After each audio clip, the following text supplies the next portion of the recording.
दोस्तों, इजराइल का आतंकवाद रुकने का नाम नहीं ले रहा है और जब ये आतंकवाद रुकने का नाम नहीं ले रहा है तो पूरी दुनिया का समर्थन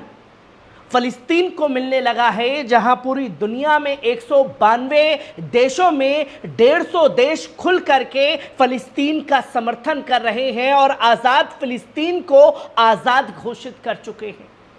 जिससे बौखलाहट में इजराइल लगातार बमबारी राफा के अंदर कर रहा है। और परसों की गई राफा के अंदर बमबारी में 60 से ज़्यादा लोगों को शहीद कर दिया गया। और जब 60 से ज़्यादा लोगों को शहीद किया गया, जिसमें 35 से ज़्यादा लोग जिंदा जल करके शहीद हो गए, और पूरी दुनिया ने देख लिया कि असल में आतंकवाद क्या है और आतंकवाद की परिभाषा क्या है, जिसे इजराइल दुनिया को बखूबी दिखा रहा है। और जब राफा के अंदर खतरनाक बमबारी की जा रही है तो हमास के जरिए और हमास के ब्यूरो चीफ इस्माइल हानिया द्वारा ये अपील दुनिया से की गई कि पूरी दुनिया को इस आतंकवाद के खिलाफ सड़कों पर आना पड़ेगा और मजलूम फलस्तीनियों के हक में आवाज़ को बुलंद करना पड़ेगा। यहाँ अपील की गई और इसका रिजल्ट साफ तौर पर तुर्की की आवाम के बीच देखने को मिला, जहां तुर्की की आवाम सड़कों पर उतर आई है और इस कदर बवाल मचा है कि इजरायली दूतावास के बाहर आगजनी कर दी गई। पहले इस वीडियो पर नजर डालिए।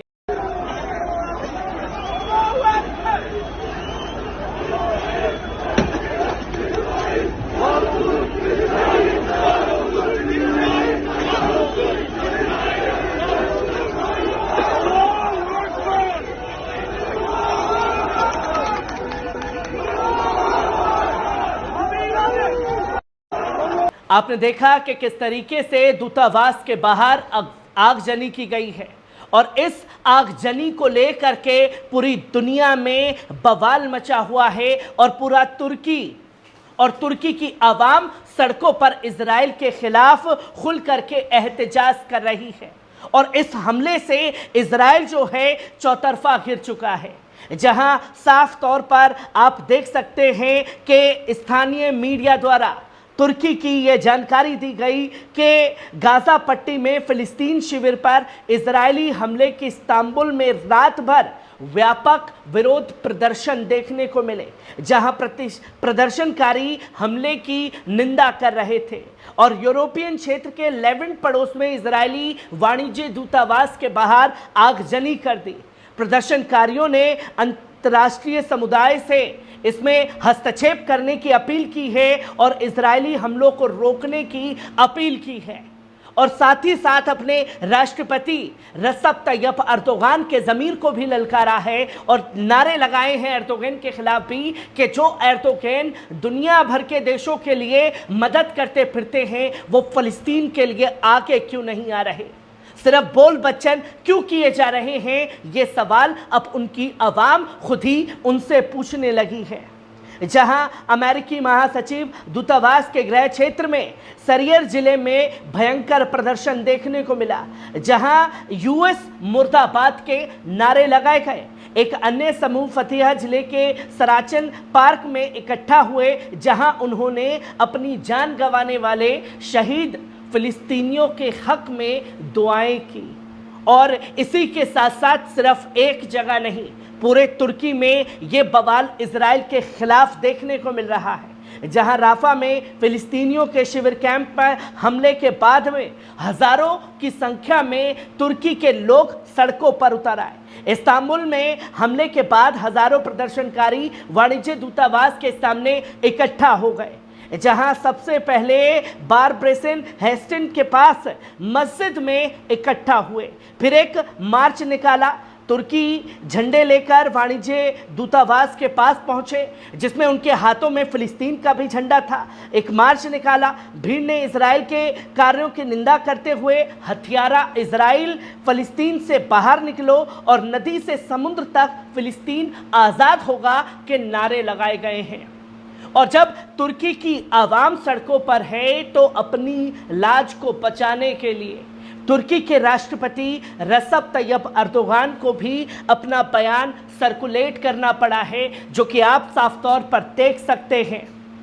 जहां तुर्की के राष्ट्रपति रसप तैयब अर्दोगान ने कहा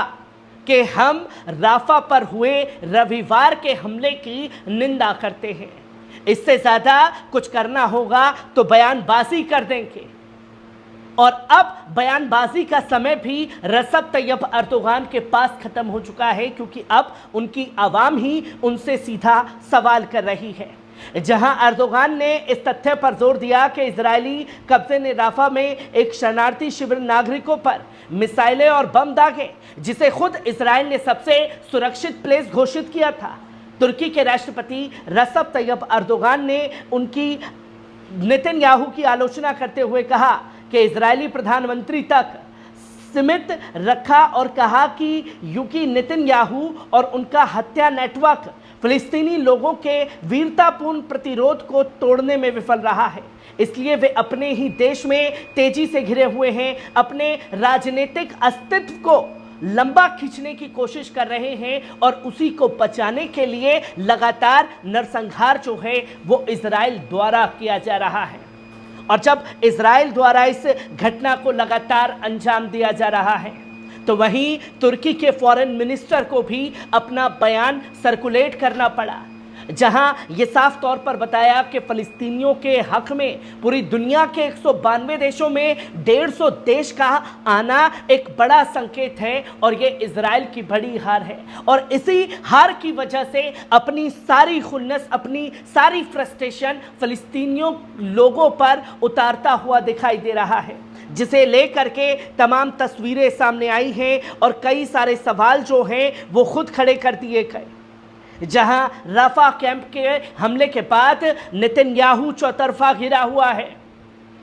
जहां हमास ने अपील की और लोग सड़कों पर उतर आए हैं, जो कि यह दिखाता है कि फ़लस्तीन के लोग अकेले नहीं हैं, पर जो बमबारी, जो नरसंहार किया जा रहा है, जिस आतंकवाद को बढ़ावा दिया जा रहा है, उसे दुनिया को खुद आगे आ करके रोकना पड़ेगा, वरना आज फ़लस्तीन है, कल किसी और देश को इजराइल और अमेरिका इसी तरीके से निशाना बनाते हुए नजर आएंगे।